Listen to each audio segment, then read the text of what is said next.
mengajak untuk kita siapkan hati kita satu dalam doa.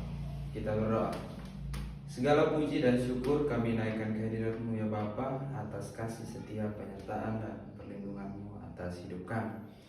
Terima kasih karena pada hari ini Tuhan masih mengizinkan kami untuk mendengarkan, merefleksikan apa yang menjadi isi dari firman-Mu. Ya Bapa, kiranya lewat apa yang anak-Mu ini sampaikan dapat menjadi pesan yang hidup bagi jemaat, sehingga dapat menjadikan pedoman dalam mereka menjalani hidup hari lepas hari. Berikanlah hikmat dan kebijaksanaan bagi anak-Mu ini agar menyampaikan firman seturut dengan apa yang Engkau kehendaki. Sertai proses peribadatan di hari ini ya Bapa, kami serahkan semua ke dalam tangan pengasihan dan penyertaan-Mu. Amin. Pembacaan firman Tuhan kita pada hari ini terambil dari kitab 1 Tesalonika pasalnya yang ketiga, ayat yang ke-9 sampai dengan ayatnya yang ke-13, yang berbunyi demikian. Sebab ucapan syukur apakah yang dapat kami persembahkan kepada Allah atas segala sukacita yang kami peroleh karena kamu di hadapan Allah kita? Siang malam kami berdoa sungguh-sungguh supaya kita bertemu muka dengan muka dan menambahkan apa yang masih kurang pada iman-Mu. Kiranya Dia, Allah dan Bapa kita dan Yesus Tuhan kita membukakan kami jalan kepadamu. Dan kiranya Tuhan menjadikan kamu bertambah-tambah dan berkelimpahan dalam kasih seorang terhadap yang lain dan terhadap semua orang, sama seperti kami juga mengasihi. Untuk mengawali khotbah pada hari ini, saya punya satu ilustrasi cerita yang saya akan sampaikan kepada Bapak Ibu jemaat sekalian. Jadi Alkisah hiduplah seorang raja yang memiliki 4 orang istri. Raja tersebut pada saat itu sedang mengalami sakit berat, yang dimana sudah di waktu-waktu akhirnya untuk menantikan kematian. Namun sang raja tersebut memiliki rasa takut yang cukup besar pada saat itu, karena ia sendiri secara pribadi belum siap untuk menerima kenyataan bahwa hidupnya tidak lama lagi. Sang raja pun pada akhirnya memutuskan untuk mengajak salah satu dari keempat orang istrinya. Yang pertama, raja mengajak istrinya yang keempat. Ia memanggil istrinya yang keempat. Lalu raja menanyakan kepada istrinya, "Apakah kamu mau bersedia bersama-sama denganku pergi ke akhirat?" Lalu istri keempatnya mengatakan tidak, lalu pergi begitu saja. Istri keempat ini merupakan istri yang paling ia manjakan dari istri-istri yang lain. Istri tersebut sering ia berikan perhiasan mewah, sering ia dandani dengan kemewahan-kemewahan. Namun raja saat itu memang kecewa, tapi ia masih berpikir bahwa masih ada istrinya yang ketiga. Raja pun memanggil istrinya yang ketiga. Sesampainya istrinya yang ketiga, raja pun bertanya, "Apakah kamu mau bersama-sama denganku pergi ke akhirat?" Lalu istrinya yang ketiga menjawab, "Tidak mau." Karena istrinya yang ketiga ini berniat untuk menikah lagi setelah kematian raja. Istrinya yang ketiga ini merupakan istri yang sering ia berikan perhiasan-perhiasan mewah seperti berlian, emas, dan lain sebagainya. Lalu raja pun memanggil lagi istrinya yang kedua untuk menanyakan hal yang sama, apakah ia mau bersama-sama dengan raja ke akhirat nanti. Sesampainya istri yang kedua, raja pun bertanya. Namun jawaban yang keluar dari istrinya yang kedua juga masih sama seperti jawaban istrinya yang ketiga dan keempat. Ia juga menolak permintaan raja pada saat itu dengan alasan bahwa dia hanya bisa menemani sang raja hingga ke liang lahat, hingga ke tempat peristirahatan terakhir. Ia tidak bisa menemani raja untuk bersama-sama ke akhirat nantinya. Saat itu sontak raja pun merasa sangat terpukul, merasa sangat sedih, karena ketiga istrinya ini merupakan istri yang paling ia manjakan, paling ia sayang, paling ia bangga-banggakan. Namun di saat masa sulitnya, ketiga orang istri tersebut tidak bersedia untuk menemaninya ke akhirat. Sembari menyesali semua itu, saat raja sedang merenung, tiba-tiba muncullah terdengar satu suara yang mengatakan bahwa aku bersedia bersama-sama denganmu pergi ke akhirat. Aku bersedia untuk menemanimu hingga ke akhirat. Raja pun saat itu sontak kaget mendengar ucapan dari seorang wanita.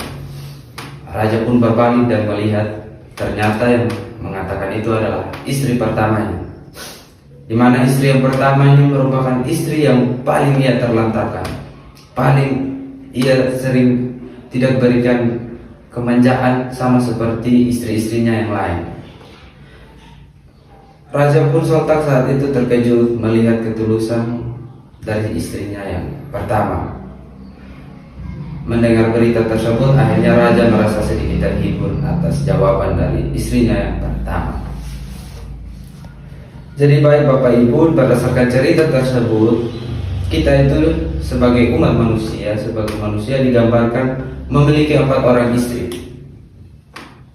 Istrinya yang keempat itu merupakan diri kita, tubuh kita yang sering kita dandani dengan kemewahan-kemewahan, sering kita hiasi dengan perhiasan pernak-pernik yang mahal. Toh pada akhirnya dia sendiri tidak bisa menemani kita ke akhirat. Istri yang ketiga digambarkan sebagai kekayaan, harta kekayaan yang kita miliki, dimana setelah kita mati nanti harta tersebut tidak akan bersama-sama dengan kita ke akhirat. Justru harta tersebut akan jatuh ke tangan orang lain, entah itu ke sanak saudara, ke kerabat, dan lain sebagainya. Istri yang kedua sendiri dilambangkan sebagai saudara, sebagai sahabat, orang tua, keluarga, dan lain sebagainya. Mereka sendiri hanya bisa mendampingi kita sampai ke liang lahat. Mereka cuma bisa mengantarkan kita ke tempat peristirahatan yang terakhir. Selanjutnya kita sendiri yang akan menjalani kehidupan setelah kematian nantinya. Lalu istri yang pertama ini dilambangkan sebagai jiwa kita, di mana jiwa tersebut merupakan satu-satunya komponen yang ada dalam diri kita yang akan bersama-sama dan akan menemani kita setelah kematian nantinya.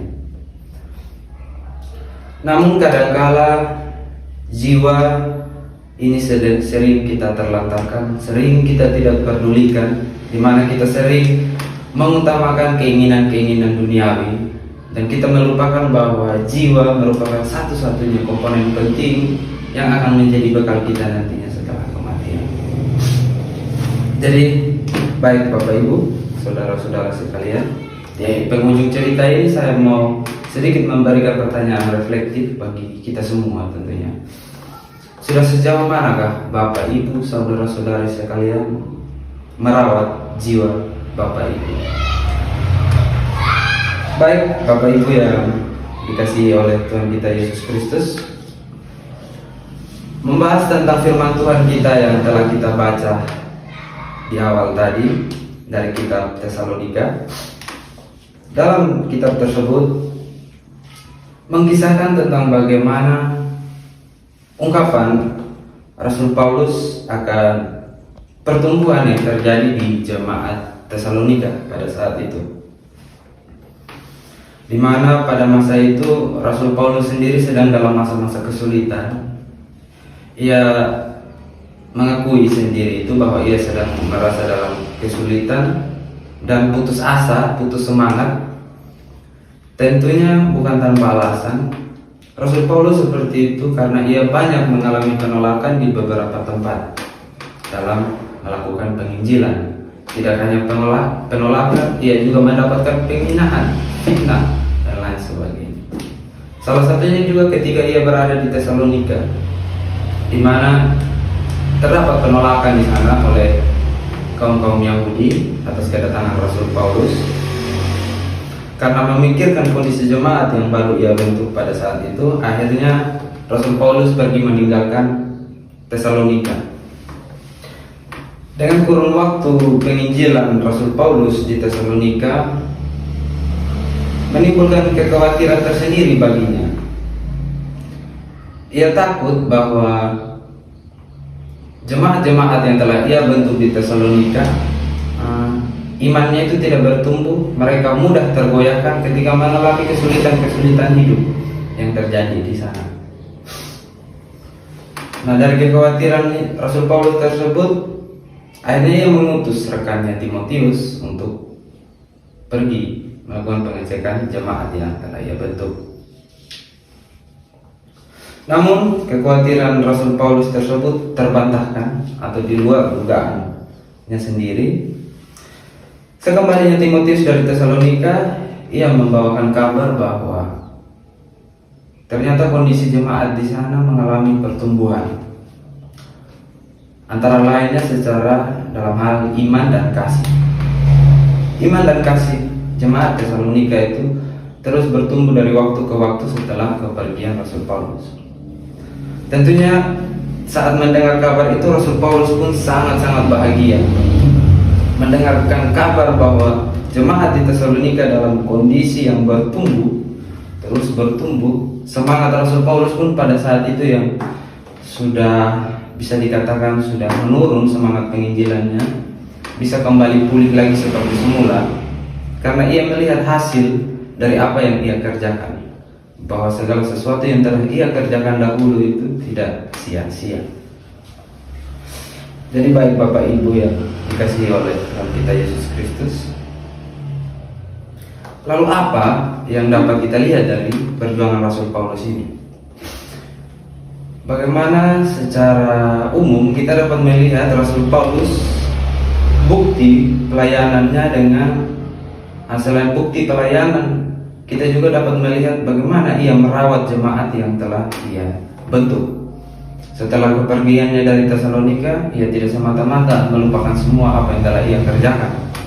Ia tetap memikirkan bagaimana kondisi-kondisi dari jemaat yang telah ia bentuk, yaitu jemaat di Tesalonika. Nah, ini merupakan salah satu contoh yang dapat kita teladani dari apa yang dikerjakan oleh Rasul Paulus, di mana ia merawat jemaat itu tidak hanya sekedar formalitas semata, ia merawat itu penuh dengan kasih dan perhatian yang penuh. Hal tersebut kita lihat ketika ia sendiri dalam kondisi yang sulit pada saat itu. Ia dalam kondisi yang sangat-sangat penuh kesulitan, dan dia juga sendiri dalam berada jarak yang jauh, cukup jauh dengan jemaat di Tesalonika pada saat itu. Namun ia tetap memikirkan bagaimana kondisi terkini mereka di sana. Apakah mereka sedang dalam kondisi kesulitan atau tidak? Nah, Bapak Ibu saudara-saudari sekalian, apa yang dilakukan oleh Rasul Paulus ini dapat kita teladani dalam merawat jiwa kita. Tidak hanya sekedar merawat tubuh kita, melainkan juga merawat jiwa kita secara penuh. Kadang-kala dalam kehidupan kita saat ini kita lebih memfokuskan bagaimana merawat tubuh kita, bagaimana merawat relasi kita, sedangkan kita lupa bagaimana merawat jiwa kita. Nah, Bapak Ibu yang dikasihi oleh Tuhan kita Yesus Kristus, tentunya saya sendiri tidak melarang untuk kita merawat tubuh kita, merawat diri kita. Itu juga merupakan hal yang penting sebagai bukti cinta kasih kita terhadap karya ciptaan dari Tuhan. Namun ada kala baiknya jika itu juga diimbangi dengan merawat jiwa kita. Karena apa? Kembali kepada kisah cerita yang sudah diperdengarkan tadi, bahwa cuma jiwa kita lah satu-satunya bekal kita nanti setelah kematian. Seperti yang dilakukan Rasul Paulus, tentunya kita perlu melakukan pengecekan, perlu melihat, perlu merefleksikan diri kita sudah sejauh mana pertumbuhan yang ada dalam jiwa setiap dari kita. Apakah ia mengalami pertumbuhan? Apakah dia cuma diam di tempat atau mengalami pengunduran? Tentunya ini membutuhkan refleksi yang kritis dari setiap kita. Lalu mengapa jiwa? Mengapa jiwa yang harus menjadi penekanan pada hari ini?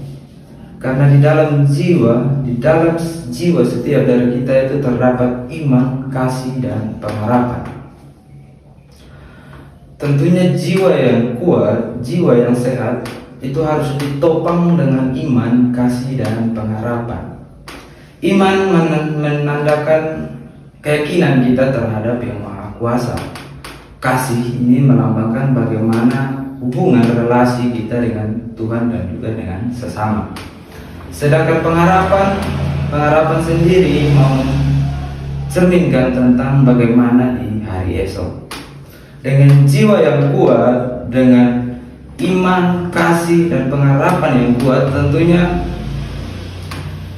itu akan memampukan kita dalam menyikapi setiap misteri kehidupan yang ada, menyelesaikan masalah-masalah kehidupan yang ada. Tidak hanya kehidupan, bahkan kematian.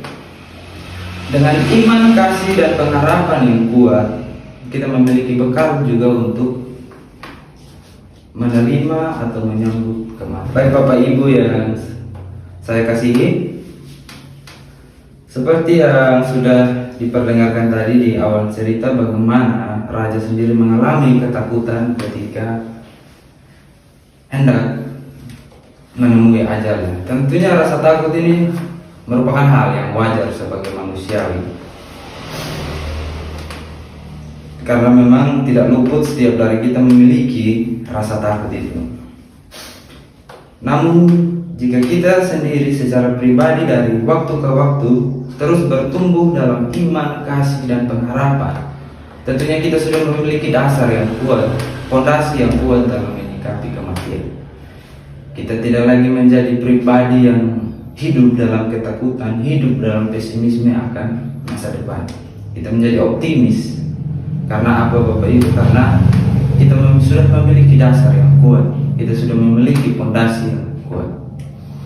Jadi saya mengajak untuk setiap dari kita untuk terus bertumbuh dalam iman, kasih, dan pengharapan. Teruslah berefleksi diri, teruslah berintrospeksi diri untuk memiliki jiwa yang sehat. Sekian firman Tuhan kita pada hari ini. Amin.